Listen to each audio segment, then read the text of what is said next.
Sejam fortes e tenham coragem, todos vocês que põem a sua esperança em Deus, o Senhor.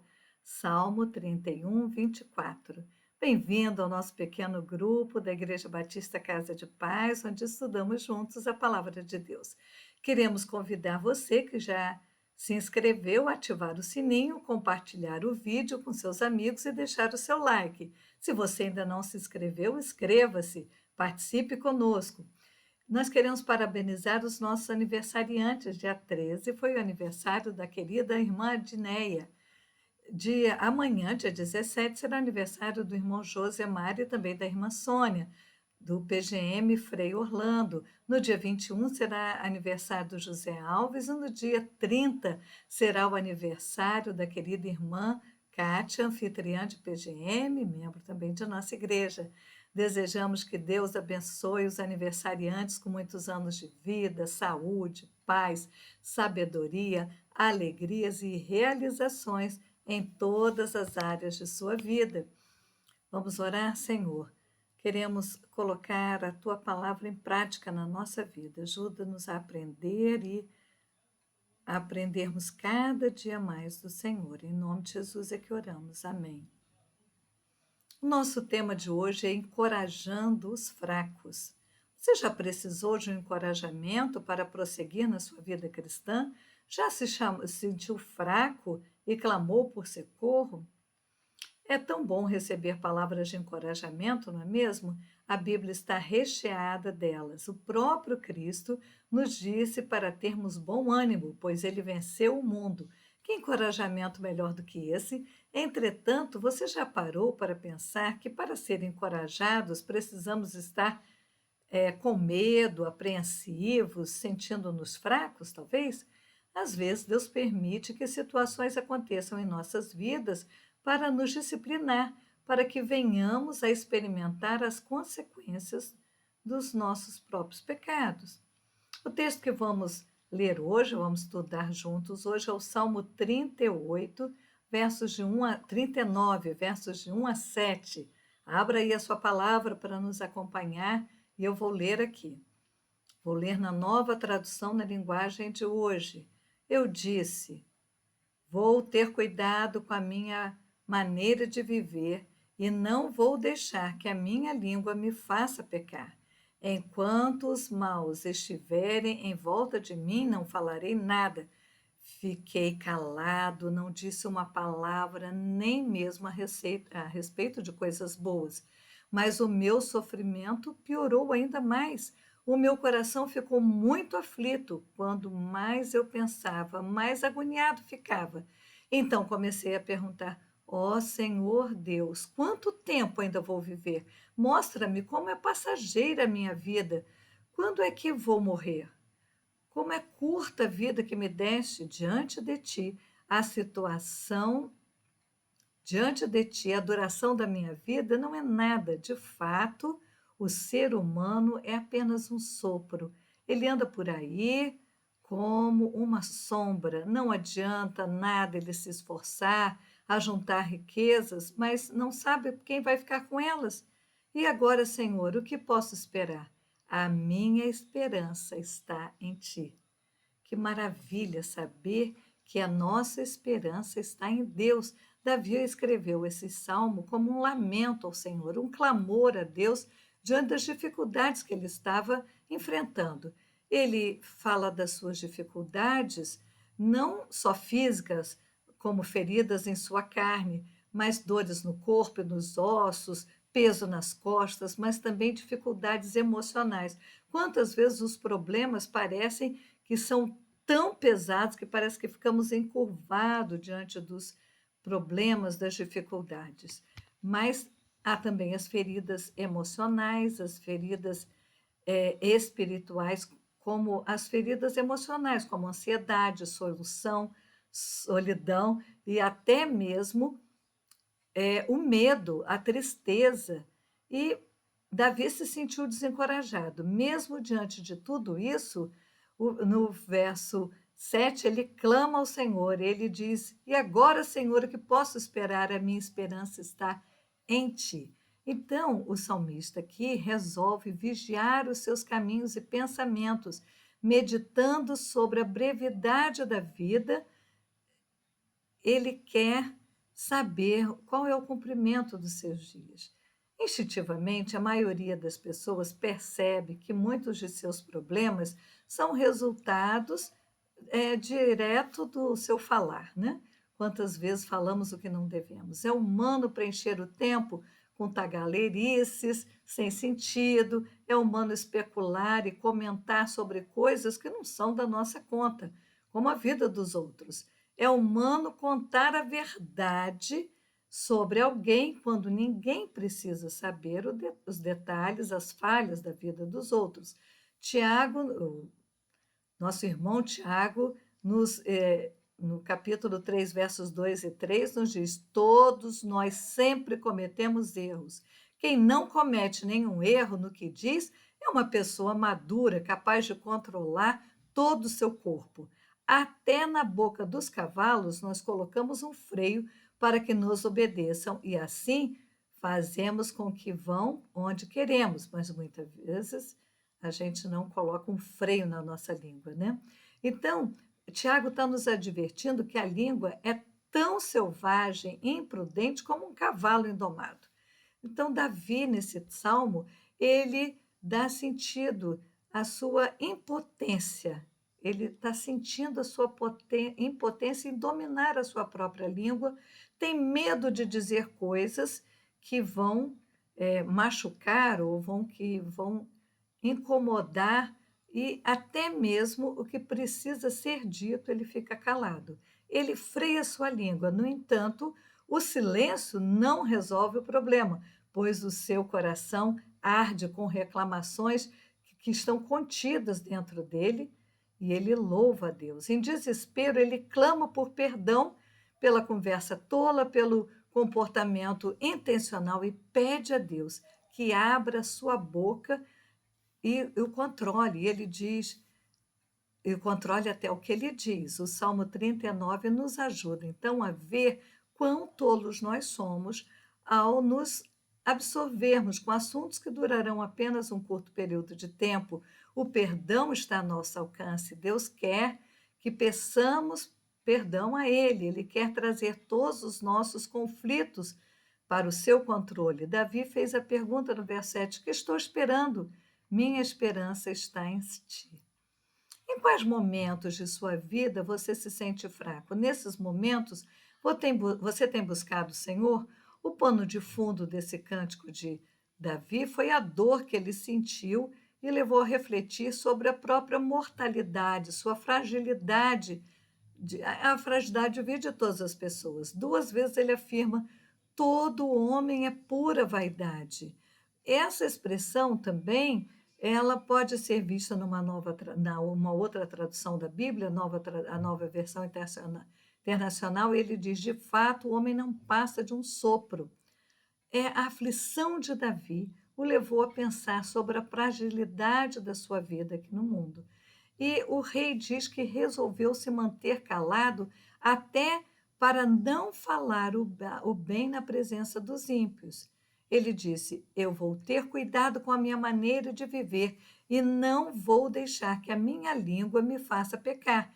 Enquanto os maus estiverem em volta de mim, não falarei nada, ficarei calado. Não disse uma palavra, nem mesmo a respeito das coisas boas. Ele decidiu se calar, não pecar. E ele disse, o Salmo 141 também nos fala, ó Senhor, é um pedido do salmista que a gente deve pedir também. Ó Senhor, controla a minha boca e não me deixe falar o que não devo. Não permitas que o meu coração deseje fazer o mal, nem que eu ande com os que são perversos ou tome parte na maldade deles. Então, e- Davi decidiu se calar para não pecar, talvez evitando que algum comentário irrefletido prejudicasse a fé de outros, ou o que nos lembra a importância de nós termos cuidado com as nossas palavras, de não falarmos sobre a vida dos outros, temos tantas coisas da palavra de Deus para falarmos, por que falar da vida de alguém? Então, nós devemos pensar, refletir, precisamos ser conscientes com aquilo que falamos, porque isso vai atrapalhar as outras pessoas, dependendo do que falamos, pode atrapalhar outras pessoas. E nós precisamos refletir sobre a importância de encontrar um equilíbrio saudável em nossas palavras, sabendo quando falar e quando permanecer em silêncio. Que dificuldade, que desafio, né? Só Deus para nos ajudar. Quantas vezes eu já pedi, Senhor, põe um guarda à minha boca. No final do verso 2 e no verso 3, o salmista diz: Mas o meu sofrimento piorou ainda mais, me piorou ainda mais, e o meu coração ficou muito aflito. Quanto mais eu pensava, mais agonia sentia. Então comecei a perguntar. Então Davi experimentou uma imensa agitação interior enquanto ele meditava, enquanto ele dizia: Eu vou ficar calado. E quantas vezes nós ficamos calados e fica um vulcão, parece que tem uma panela de pressão que não tem uma válvula. Mas como nós podemos controlar a nossa boca, controlar para não falar o que não devemos? Só pedindo a misericórdia de Deus, só pedindo a ajuda de Deus na nossa vida é que podemos falar aquelas coisas que agradam a Deus e falar de maneira que não causemos dor na outra pessoa. Então, devemos pedir a Deus não só que nos ajude a ficar calados, mas também que coloque as suas palavras na nossa boca. Nós precisamos ler a palavra de Deus, estudar a palavra de Deus, para usar a palavra de Deus nos nossos lábios.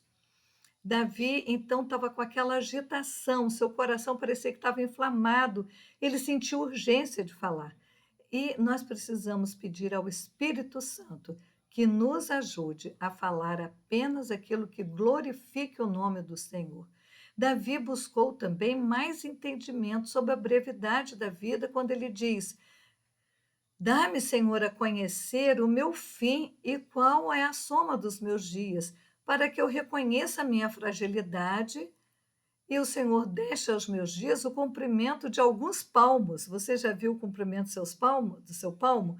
Alguns têm um palmo de 20 centímetros, o meu tem quase 20. Algumas pessoas têm um palmo maior, de 22 centímetros, mas é muito pouco.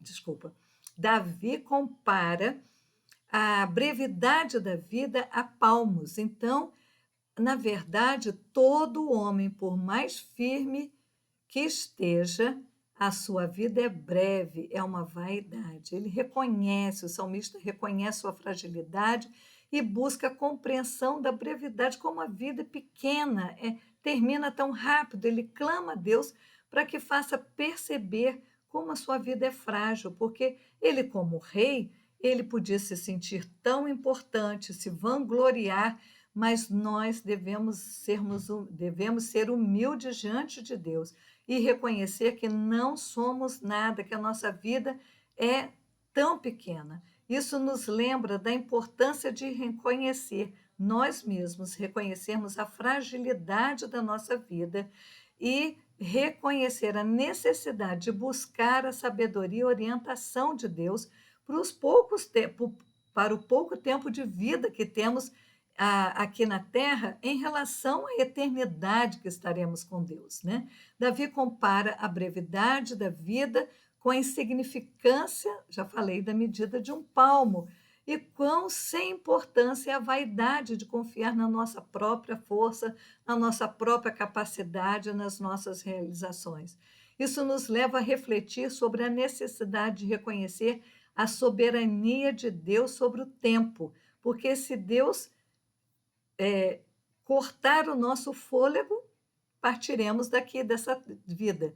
Mas quem tem a Jesus como seu Salvador tem a certeza que estaremos no céu com Ele. Então, nós devemos buscar viver uma vida que reflita a nossa esperança em Deus, pedir a Ele, reconhecendo a soberania de Deus e sabendo que viveremos uma vida eterna com Ele no céu.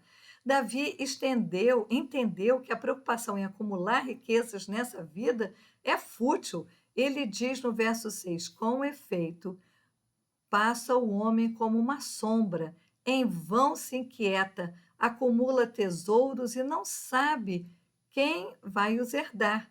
Davi enfatiza a ilusão da aparência externa e a tolice de se preocupar com a acumulação de riqueza. Ele destaca que, no final, nós não temos controle sobre o destino dessas riquezas e nos lembra da importância de valorizar o que é verdadeiramente eterno e investir em coisas que têm significado duradouro. 1000 anos depois de Davi, Jesus frisou a mesma verdade em uma parábola, mas dizendo sobre aquele rico que acumulou riquezas, riquezas, riquezas, mas Deus disse para ele: seu tolo, esta noite você vai morrer. Aí, para quem vai ficar tudo que você guardou? Lucas 12, 20. A parábola de Jesus conta e Lucas registra no seu evangelho. Então, Jesus orienta seus seguidores a investirem na eternidade, não na vida terrestre, a investir naquilo que realmente tem valor. A nossa confiança em Deus, a nossa certeza da vida eterna, e investir em falar do evangelho àquelas pessoas que ainda não têm, para que eles tenham uma vida também de qualidade.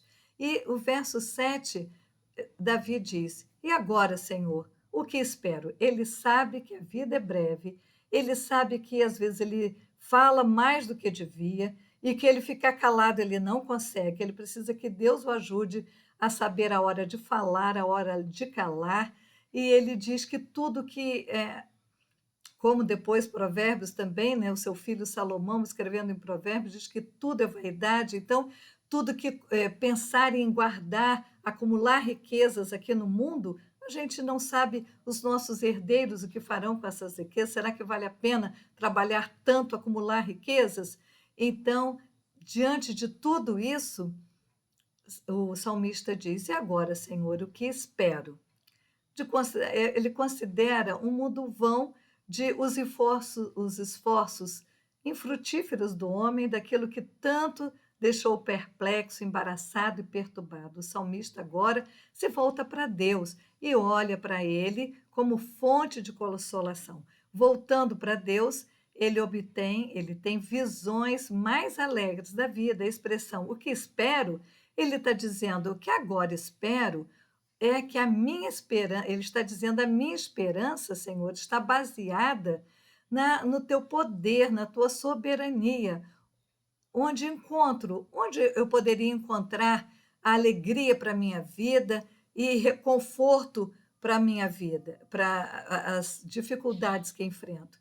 Ele não havia encontrado, né, em nada nesse mundo, no homem, nas suas buscas, no esse mundo tão sombrio, ele diz que ele tem que se voltar para Deus, para encontrar conforto de todas as suas dúvidas. Ele diz: e agora, Senhor, o que posso esperar? A minha esperança está em ti. É como se ele estivesse dizendo: somente em ti. Depois que eu vi que tudo o que eu pensei não me levava a nada, a minha esperança está somente em ti, minha confiança está em ti, minha expectativa vem de ti. Não é pelo que eu vejo nesse mundo, Senhor. Não está em meu poder resolver os mistérios que me cercam. Isso nos mostra que não há nada na nossa razão que possa nos ajudar a enfrentar esse mundo sombrio. A nossa esperança está em Deus, que fez tudo, que governa sobre tudo, no poder controlador de Deus e que pode realizar seus próprios grandes propósitos na nossa vida, porque Deus tem grandes planos, grandes propósitos para nós e que pode realizar esses propósitos na nossa vida se nós nos colocarmos diante dele, se permitirmos que ele haja. Então, quando ele diz: Senhor, e agora, Senhor, o que posso esperar? A minha esperança está em ti. Eu convido você também a colocar toda a sua esperança em Deus, em tirar das pessoas que você acha que são importantes, dos pistolões, como se dizia há um tempo atrás, eu convido você a colocar a sua confiança em Deus. A ideia é que devemos olhar para este mundo tão sombrio e dizer: "Eu não quero nada, eu quero confiar em Deus, eu não vou ter medo diante das dificuldades, porque eu tenho um Deus soberano, um Deus poderoso que cuida de mim, Ele é infinitamente sábio, Ele pode suprir todas as nossas necessidades", como a palavra de Deus nos diz que Deus é poderoso para fazer muito mais abundantemente, além daquilo que pedimos ou pensamos, segundo o seu poder que opera em nós. Então, Deus, pelo seu poder, age na nossa vida para transformar. Então, não precisamos ter medo, não precisamos ficar preocupados, nós precisamos estarmos encorajados. Se você se sente fraco, se encoraje na palavra de Deus, tenha certeza de que Deus está com você. Então, o Salmo nos convida a refletir sobre a fragilidade, sobre a brevidade da vida e reconhecer a importância de controlar nossas palavras, de cultivar uma vida de meditação na palavra de Deus, de buscar uma perspectiva eterna em todas as áreas da nossa vida. Que possamos, então, aprender com essas reflexões e buscar uma vida que reflita a sabedoria divina, reconhecendo a soberania de Deus e confiando no seu poder. Sinta-se encorajado, então, a fazer o mesmo. Clame ao Senhor, confie sua esperança somente a Ele, escolha seguir o bem, apresente a Deus todas as suas dores e fraquezas, quaisquer que sejam, e tenha certeza de que o Espírito Santo o encherá de coragem para prosseguir. Você não está só. O Senhor está conosco até o fim dos tempos. Amém? Vamos orar? Senhor, muito obrigada, porque o Senhor nos encoraja cada dia, cada momento, o Senhor renova as nossas forças. O Senhor dá força ao que está cansado e o Senhor está conosco em todos os dias da nossa vida. E como o Salmo 41:10 nos diz, clama a mim, responder-te-ei, anunciar-te-ei. O Salmo 29, Jeremias 29:11. Clama a mim, responder-te-ei, anunciar-te coisas grandes e firmes que não sabes. A tua palavra, tantos textos bíblicos nos encorajam. Jeremias 33:3 nos diz que precisamos clamar ao Senhor, o Senhor nos atende. E Jeremias 29:11 nos diz que o Senhor tem planos de paz e não de mal para a nossa vida. Muito obrigada, Senhor, muito obrigada, porque em Isaías sabemos que o Senhor nos diz: não temas, porque eu estou contigo, não te assombres, porque eu sou o teu Deus. Eu te esforço, te ajudo e te sustento com a mão direita da minha justiça. Muito obrigada, Senhor, por tantas outras palavras de encorajamento, que quando nos sentirmos fracos, que busquemos a tua palavra, que aprendamos de ti, Senhor. Muito obrigada. Te pedimos pelos nossos aniversariantes, que o Senhor os abençoe, renove a vida, renove os planos, renove a saúde. Te pedimos pelas pessoas enfermas, que o Senhor as cure de acordo com a tua vontade. É no nome precioso de Jesus que oramos. Amém. Queremos agradecer você que está conosco e queremos convidar para os nossos cultos online, os nossos programas online, às terças e sextas-feiras, às 19 horas, às sextas-feiras com o pastor Gedeão, às 19 horas com as promessas de Deus para nós, domingo, às 9h30, estudamos sobre a palavra de Deus e estamos estudando agora sobre a oração. E o pastor Gedeão faz um resumo muito bom da lição da escola dominical, domingo às 9h30 e às 18 horas também. E também os nossos cultos presenciais, aos domingos às 9h30 e às 18 horas, mesmo horário dos nossos programas online, e terças e quintas-feiras, os nossos cultos presenciais. Rua do Senado, 308A, você é o nosso convidado especial. Venha participar conosco. Deus a todos abençoe. Amém.